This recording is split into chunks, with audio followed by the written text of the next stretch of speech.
We're just waiting a few minutes for 7 o'clock hour, and then we'll get underway with the um, Brown Girl Dreaming by Jacqueline Woodson.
Good evening, everybody, and welcome to the Wednesday, March. No, this is not March. This is May 13th edition of the Arts at Large StoryTime. It's been hard for artists, including poets and other literary artists, not to be able to get together with people since we have been sheltering at home. And the loss of the arts and going to arts events has been hard on audiences as well. So it's great that we have this way to be together online, because I think we need art, including word arts, poetries, and stories, to express our feelings and to help us see how others live and feel and deal with their struggles.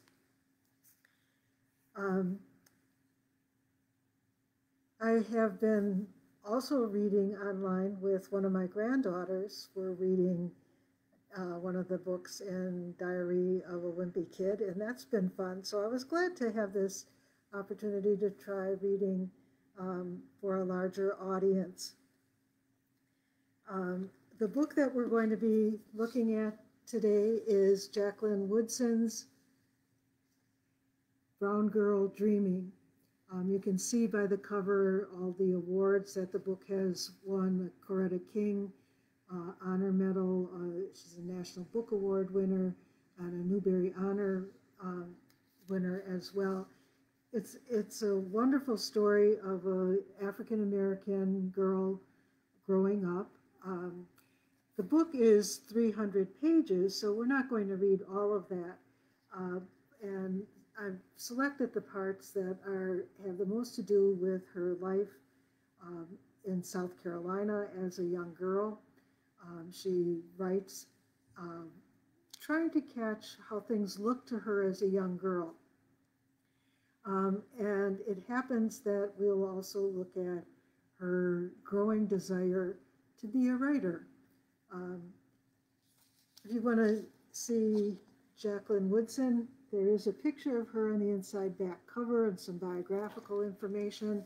But the book is her life story. And she begins with her birth. She was born in Ohio. That's where her father's family lived, and her father's family lived there since the time of the Civil War, even before the Civil War. They were living in Ohio. Her mother's family is from South Carolina.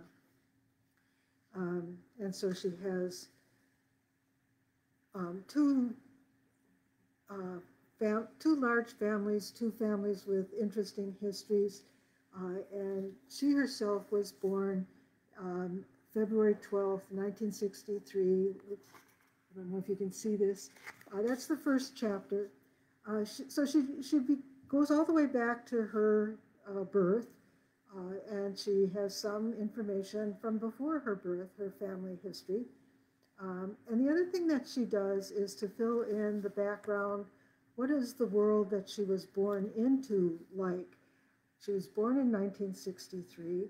That's a time of intense civil rights activity, and her family is involved in some of this. She does mention prominent civil rights leaders, Martin Luther King, Rosa Parks, Ruby Bridges, the little girl who integrated New Orleans public schools. But it's also her family, her aunts who were involved in marches in Greenville, South Carolina. And so she brings in the family angle of civil rights activity as well. But let's begin with her birth. She says, I was born on a Tuesday at University Hospital, Columbus, Ohio, USA, a country caught between black and white. I am born and not long from the time or far from the place where my great-great-grandparents worked the deep, rich land, unfree, dawn until dusk, unpaid, drank cool water from scooped-out gourds, looked up and followed the sky's mirrored constellations to freedom. I'm born as the South explodes, too many people, too many years, and somewhere else the freedom singers have linked arms, their protests rising into song. Deep in my heart, I do believe that we shall overcome someday. And somewhere else, James Baldwin is writing about injustice. Each novel, each essay, changing the world. I do not know yet who I'll be, what I'll say, how I'll say it. Not even 3 years have passed since a brown girl named Ruby Bridges walked into an all-white school. Armed guards surrounded her while hundreds of white people spat and called her names. She was only 6 years old. I do not know if I'll be strong like Ruby. I do not know what the world will look like when I am finally able to walk, speak, and write. Another Buckeye, the nurse says to my mother. Already I'm named for this place, Ohio, the Buckeye State. My fingers curl into fists automatically. This is the way, my mother said, of every baby's hand. I do not know if these hands will become like Malcolm's, raised and fisted, or like Martin's, open and asking, or like James, curled around a pen. I do not know if these hands will be Rosa's or Ruby's, gently gloved and fiercely folded, calmly in a lap on a desk around a book, ready to change the world.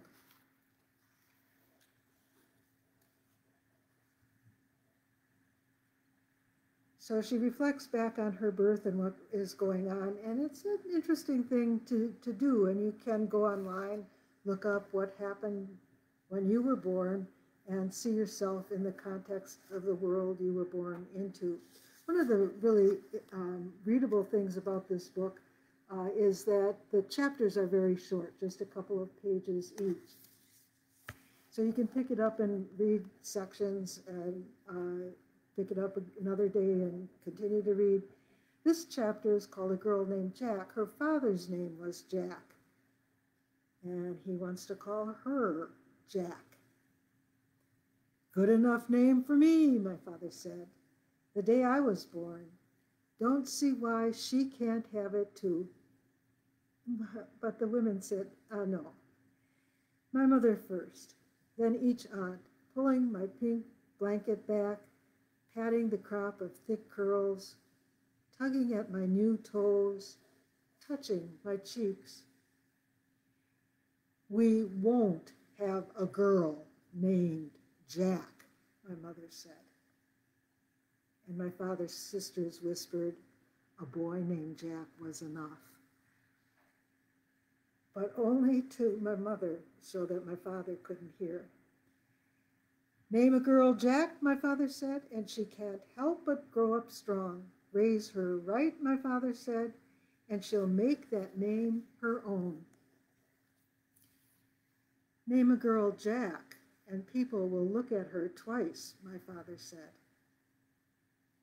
Yeah, but not for any good reason, my mother said, but just to ask if her parents were crazy. So back and forth it went until I was Jackie, and my father left the hospital, but he was mad. My mother said to my aunts, hand me that pen, and she wrote Jacqueline, where it asked for a name. Jacqueline, just in case somebody thought to drop the IE and make her Jack. Jacqueline, just in case. I grew up and wanted something a little bit longer and further away from Jack. Okay, so it's not only the difference in naming her that her parents disagree on. They have other disagreements. Her mother, being from South Carolina, wants to go back and be with her family and enjoy the warmer climate and her home there. So the mother decides to move back home. The marriage breaks up. You can keep your South, my father says. The way they treated us down there. I get your mama out as quick as I could, he said. Brought her right up here to Ohio. Told her there's never going to be a Woodson that sits in the back of the bus. Never going to be a Woodson that has to yes sir and no sir white people. Never going to be a Woodson made to look down at the ground. All you kids are stronger than that, my father says. All you Woodson kids deserve to be as good as you already are. Yes, sirree, Bob, my father says. You can keep your South Carolina.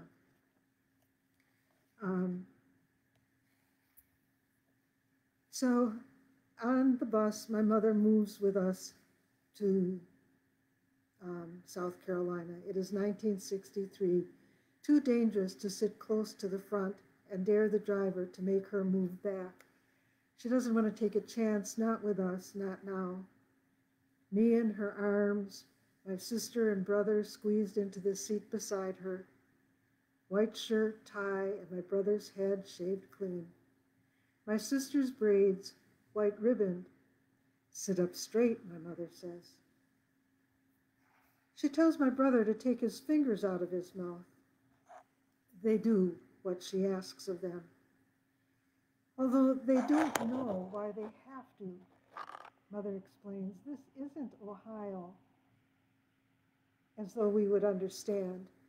Her mouth, a small lipstick dash, her back, sharp as a line, do not cross. Her eyes straight ahead. My mother is miles away from here. And then her mouth softens. Her hand moves gently over my brother's warm head. He's 3 years old, his wide eyes open to the world, his 2 big ears already listening. We're as good as anybody, my mother whispers, as good as anybody.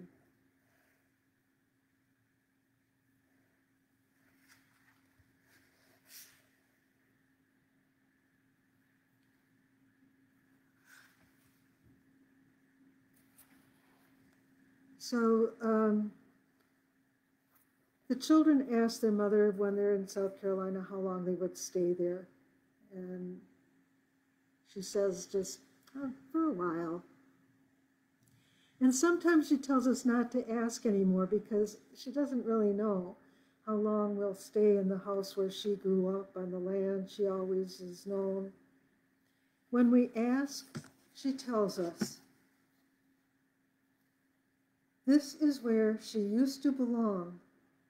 But her sister Caroline, whom we call Aunt Kay, has moved to the north, and her brother Odell, he died.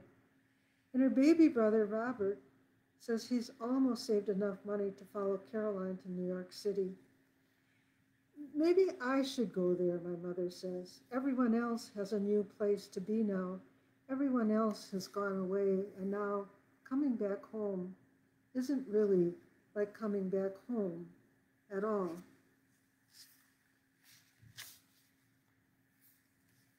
Her grandfather keeps a large garden in their yard in South Carolina. The section of Greenville where African Americans live is called Nickeltown. So each spring, the dark Nickeltown dirt is filled with the promise of what the earth can give back to you. If you work the land, plant the seeds, pull the weeds. My Southern grandfather missed slavery by one generation. His grandfather had been owned. His father worked the land from dawn till dusk for the promise of cotton and a little pay. So this is what he believes in, your hands in the cool dirt until the earth gives back to you all that you've asked of it. Sweet peas and collards, green peppers and cukes, lettuce and melon, berries and peaches. And one day, my grandfather says, one day when I'm able, I'm going to figure out how to grow myself a pecan tree. God gives you what you need, my grandmother says. Best not to ask for more than that. Huh, my grandfather says, and goes back to working the land, pulling from it all we need and more than that. At dusk, just as the fireflies flicker on, my grandfather makes his way home. We see him coming slowly down the road, his silver lunchbox bouncing soft against his leg. Now as he gets closer, we hear him singing and saying good morning, good evening, good afternoon to everyone. Good evening, Miss Clara. Good evening, Miss May. How's that leg, Miss Bell? What you cooking, Auntie Charlotte? You thinking of making me something to eat? His voice ringing down Hall Street, circling round the roads of Nickeltown, and maybe out into the big, wide world. Maybe all the way to New York, where Aunt Kay can hear it, and think about maybe she should come back to South Carolina. And then he is close enough to run to, and the three of us climbing him like a tree until he laughs out loud. We call him Daddy. This is what our mother calls him, and this is all we know. Our daddy seems taller than anyone else in all of Greenville, and more handsome, too. His square jaw and light brown eyes, so different from our own narrow-faced, dark-eyed selves. Still, his hand is warm and strong around my own as I skip beside him, the wind blowing up around us. He says, y'all are Gunner's children, just keep remembering that. Just keep remembering. This is the way of Nickeltown evenings, Daddy coming home, me jumping into his arms, and the others circling around him, all of us grinning, all of us talking, all of us loving him up. At the end of the day, there are white men working at the printing press beside Daddy, their fingers blackened with ink so that at the end of the day, palms up, it's hard to tell who is white and who's not. Still, they call my grandfather Gunner, even though he's a foreman and is supposed to be called Mr. Irby. But he looks the white men in the eye, sees the way so many of them can't understand a colored man telling them what they need to do. This is too new, too fast for them. The South is changing. Sometimes they don't listen. Sometimes they walk away. At the end of the day, the newspaper is printed, and the machines are shut down, and each man punches a clock and leaves. But only colored folks come home to Nickeltown. Here, you can't look right or left or up or down without seeing brown people.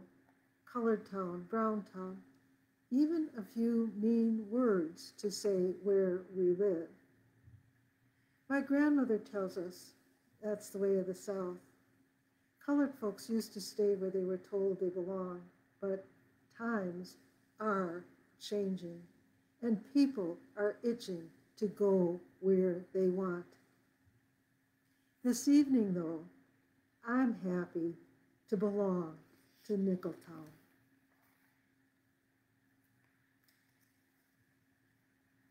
There is day work for colored women. In the mornings, their dark bodies fill the crosstown buses, taking them away from Nickeltown to the other side of Greenville, where the white people live. My grandmother tells us this, so as she sets a small hat with a topaz pin on her head, pulls white gloves over her soft brown hands.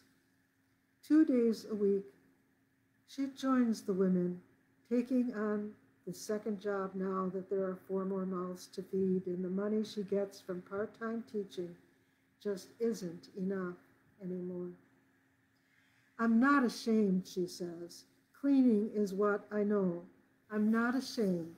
It feeds my children. When she returns in the evening, her hands are ashen from washing other people's clothes, most often by hand. Her ankles swollen from standing all day, making beds and sweeping floors, shaking dust from curtains, picking up after other people's children, cooking, and the list goes on and on. Don't any of you ever do day work, she warns us. I'm doing it now so you don't have to. And maybe all across Nickeltown, other children are hearing this too. Get the Epsom salt, she says, leaning back into the soft brown chair. When she isn't in it, Hope, Dell, and I squeeze in side by side, and still there's room for another person. We fill a dishpan with warm water, pour the salts in, swirl it around, and carefully carry it to her feet. We fight to see who will get to rub the swelling from my grandmother's ankles, the smile back into her face, the stories back into the too quiet room. You could have eaten off of the floor by the time I left that house today, she says, letting out a heavy sigh. But let me tell you, when I first got there, you would have thought the devil himself had come through.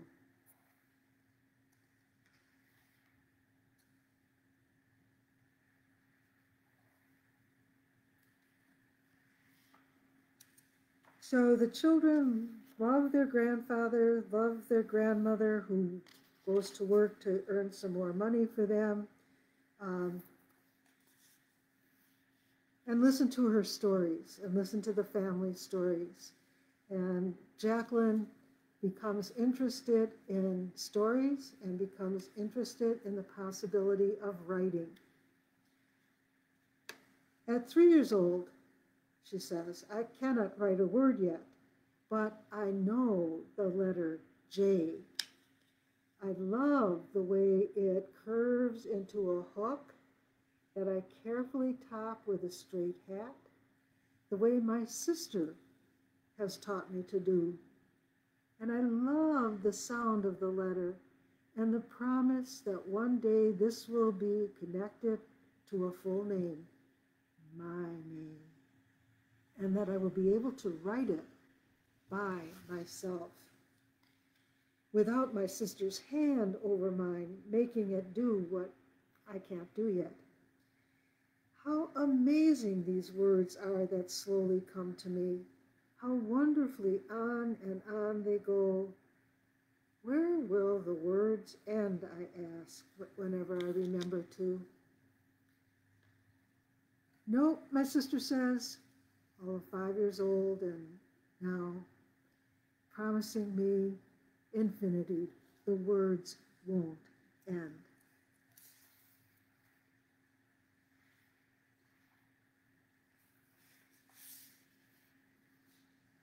So there's a lot of love in this household, and the children are thriving.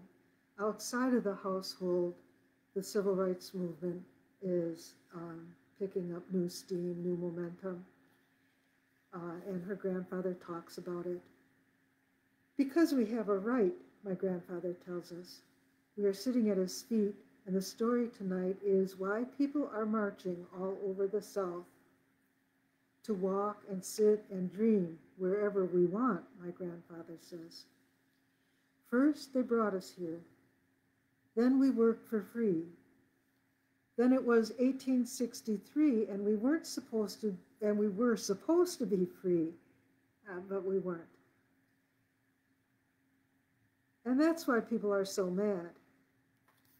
It's true, Jacqueline says. We can't turn on the radio without hearing about the marching.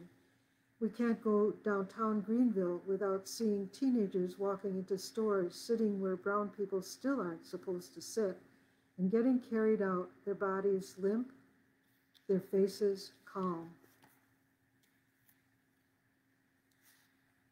This is the way brown people have to fight, my grandfather says. You can't just put your fist up. You have to insist on something gently. Walk toward a thing slowly, but be ready, even if it means you'll die for what is right. Be ready to die, my grandfather says, for everything you believe in. And none of us can imagine death, but we try to imagine it anyway. Even my mother joins the fight.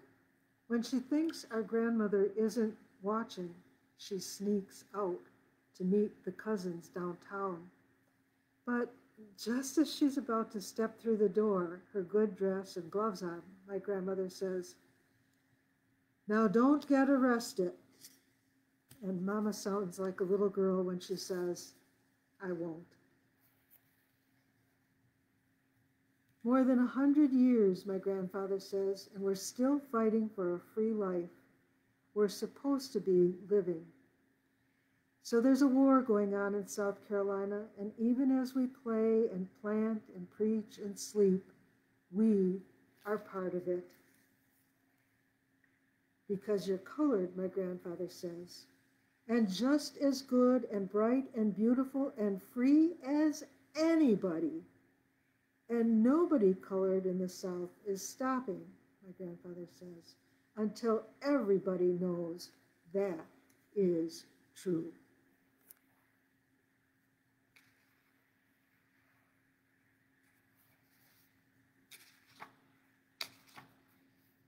So I want to get to the part where Jacqueline starts to be the storyteller in the family. First, stories from her grandmother. Even when my girls were little, we'd go down there, my grandmother says, and people would be marching. And the marching didn't start yesterday. Police with those dogs scared everybody near to death. Just once I let my girls march. My grandmother leans back in her brown chair, her feet still in the Epsom salts water, her fingers tapping out some silent tune. She closes her eyes. I let them, and I prayed. What's the thing, I ask her, that would make people want to live together?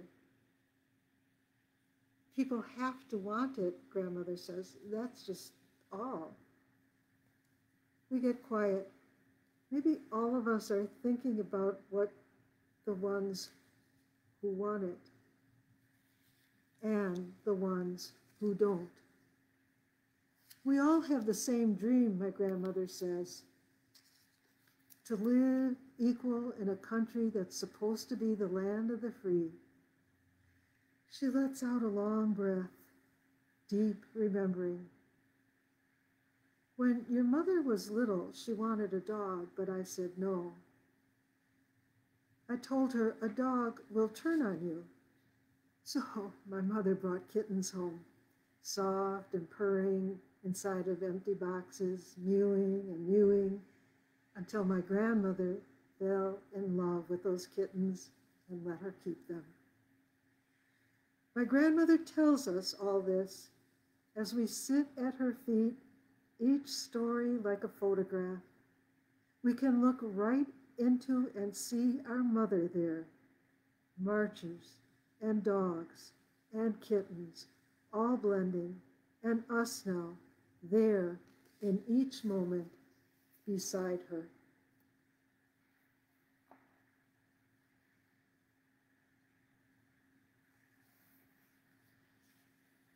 Grown folk stories. Warm autumn night with crickets crying, the smell of pine coming soft on the wind, and the women on the porch, quilts across their laps. Aunt Lucinda, Miss Bell, and whatever neighbor has a breath or two left at the end of the day for sitting and talking. That's when we listen to the grown folks talking. Hope, Dell, and me sitting quiet on the stairs. We know one word from us will bring a hush upon the women. My grandmother's finger suddenly pointing toward the house, and her soft-spoken, I think it's time for you kids to go to bed now, ushering us into our room. So we are silent, our backs against posts in the back of the stairs. Hope's elbows on his knees, head down. Now is when we learn everything there is to know about the people down the road and in day work houses, and about the faraway relatives we rarely see. Long after the stories I told, I remember them, whisper them back to Hope and Dell late into the night. She's the one who left Nickeltown in the daytime, the one Grandmama says wasn't afraid of anything. Retelling each story, and then I make up what I hadn't understood or missed when the grown-ups' voices drop too low. I talk until my sister and brother, soft breath, tells me they've fallen asleep. Then I let the stories live inside my head again and again until the real world fades back into cricket lullabies and my own dreams.